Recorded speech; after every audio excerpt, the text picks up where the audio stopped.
என்னை இறுக தழுவி கட்டிப்பிடித்து அன்பு காட்டினார் பிரதமர் என மேற்கு வங்கத்தில் ஹூக்ளி நதியில் பிரதமர் மோடிக்கு படகு ஓட்டிய கௌரங்க பிஸ்வாஸ் பெருமிதத்துடன் தெரிவித்தார்.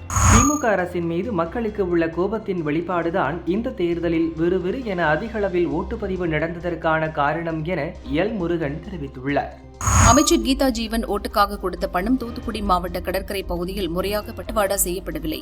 இதனால் அங்கு திமுகவுக்கு குறைவான ஓட்டுகளை கிடைத்ததாகவும் பெரும்பாலான ஓட்டுகள் தாவேகாவுக்கு சென்றுவிட்டதாகவும் அக்கட்சி நிர்வாகி ஆரோக்கியதாஸ் வெளியிட்ட வீடியோவால் பரபரப்பு ஏற்பட்டுள்ளது.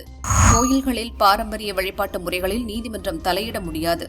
கடவுளை எந்த முறையில் வழிபட வேண்டும் என்பதை முடிவு செய்வது பக்தரின் உரிமை என சபரிமலை வழக்கில் சுப்ரீம் கோர்ட்டின் 9 நீதிபதிகள் அமர்வு கருத்து தெரிவித்துள்ளது. தமிழகத்தில் அடுத்த மாதம் முதல் மின் பற்றாக்குறை அதிகரிக்க வாய்ப்புள்ளதாக மின் வாரியத்தை மத்திய அரசு எச்சரித்துள்ளது.